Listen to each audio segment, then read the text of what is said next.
Atlas et la branche de l'assistance présentent les voix de l'assistance. 10 000 collaborateurs en France, 45 000 dans le monde, avec une gamme de services toujours plus étendue. Le secteur de l'assistance recrute en permanence, notamment en alternance. Assistance automobile, assistance médicale, assistance santé et médico-sociale, service à la personne, habitat, assurance voyage, service de conciergerie. Bienvenue dans les voix de l'assistance. Des collaborateurs en poste nous parlent de leur métier. Un podcast en partenariat avec l'Observatoire des métiers de l'assistance. Bonjour, je suis Fleur Brangier, chargée d'études statistiques à la direction groupe, contrôle de gestion opérationnelle et tarification d'Intermutuel Assistance depuis 2014. Bonjour Flore, alors vous êtes aussi ce qu'on appelle aujourd'hui une data analyst, c'est bien ça ? Oui, tout à fait, c'est le nouveau nom de poste qu'on donne aux chargés d'études statistiques. Pourquoi ce choix d'exercer votre métier dans ce secteur d'activité, le secteur de l'assistance ? Alors l'opportunité s'est présentée à moi lors de mon stage de fin d'études et le côté humain, aide à l'autrui, c'est quelque chose que j'affectionne particulièrement. Alors dans le cadre de vos études et d'un DUT, vous avez rejoint votre entreprise à l'occasion d'un stage et puis vous avez enchaîné sur place avec une licence pro statistique, là cette fois en tant qu'alternante. Au sein de quel service vous avez justement effectué votre apprentissage ? Au contrôle de gestion de production, plutôt côté prévision d'activité. En tant qu'alternante, quelles étaient les missions qui vous étaient confiées ? Comment étiez-vous encadrée ? L'avantage, c'était que je connaissais déjà l'entreprise du fait que j'avais fait mon stage de fin de DUT auparavant. J'avais un sujet de fond, mais le but était que je découvre les aspects un peu plus techniques et les différents sujets pour que je puisse répondre à des analyses. Niveau encadrement, j'avais un tuteur dans l'entreprise, ainsi que l'aide de tous mes collègues de la direction, et puis un tuteur enseignant pour le suivi et le rapport de stage globalement. Alors quand on dit que l'alternance c'est la voie royale vers l'emploi, vous en êtes le parfait exemple.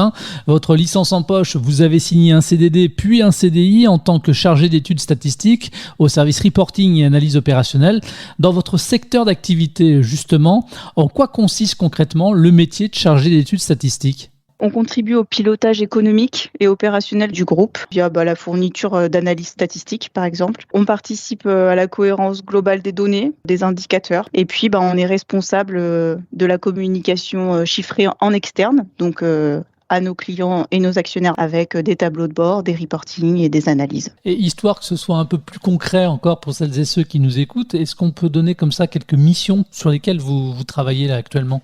Oui, alors nos principales missions sont le suivi des clients et des actionnaires où on va dans un premier temps recueillir leurs besoins de reporting, les analyser, construire ou mettre en place des tableaux de bord pour répondre toujours à leurs besoins de pilotage et d'analyse. On assure également la réponse à des études de statistiques ponctuelles et puis je dirais qu'en deuxième mission principale, on a une activité typée plus projet de plus en plus conséquente avec un plan stratégique ambitieux où là on va accompagner nos clients ou le commerce dans la mise en place des nouvelles activités, des nouveaux services ou de nouveaux outils. Ça va passer par l'étude et la qualification de la demande avant la mise en place de tableaux de bord ou de reporting. Flore, à quoi ça ressemble une journée type pour une chargée d'études statistiques ? C'est difficile à décrire parce qu'il n'y a pas forcément de journée type et c'est vraiment ce qui me plaît. On a évidemment des livrables à fournir à certaines dates précises, mais le reste du temps, il faut jongler entre les demandes d'analyse et l'avancée des projets. Et que ce soit en interne ou en externe, maintenant, qui sont vos interlocuteurs directs ? En interne, le commerce essentiellement, mais aussi de nombreux services comme le marketing ou l'informatique pour les nouvelles mises en place en cas de besoin de reporting, la production et les process pour expliquer au mieux les différentes tendances, et puis en externe,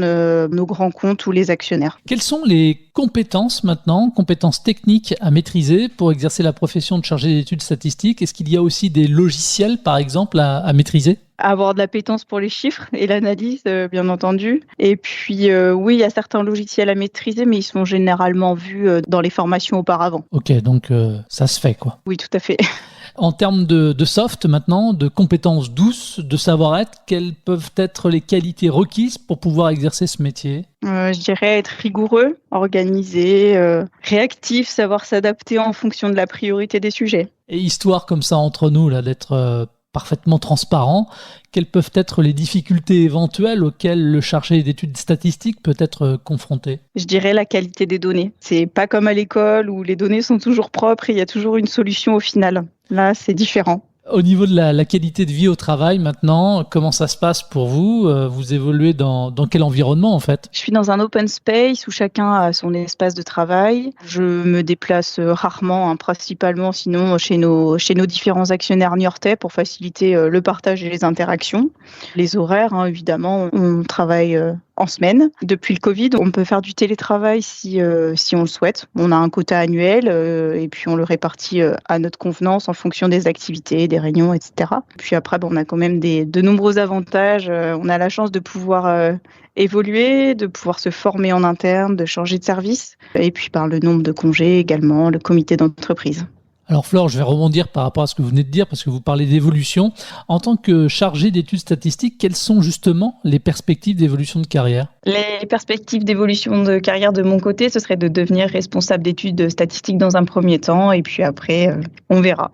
Est-ce que le service reporting et analyse opérationnelle recrute ? Il y a eu beaucoup de recrutements en 2022 dans le but de renforcer l'équipe et de pérenniser dans le domaine de la statistique ou d'autres services du groupe recrutent. En quoi est-ce intéressant de se former en alternance sur le métier de data analyst ? Peu importe le métier, je dirais, après ce n'est que mon avis, mais c'est toujours un plus de pouvoir faire de l'alternance. Ça permet de prendre de bonnes habitudes, d'avoir des bons réflexes, notamment quand on traite de la donnée, dans le cas de chargé d'études stats. Puis c'est toujours un plus sur le CV.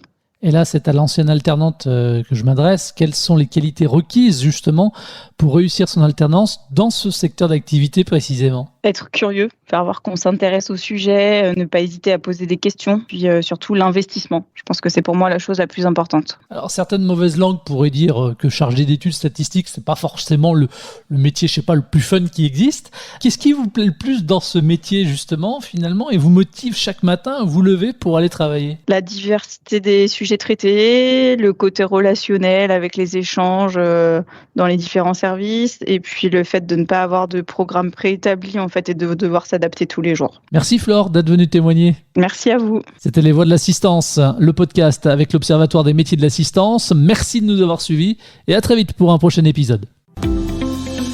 Atlas et la branche de l'assistance vous ont présenté Les Voix de l'assistance. Retrouvez toutes les informations de la branche des métiers de l'assistance sur le site j'assuremonfutur.fr.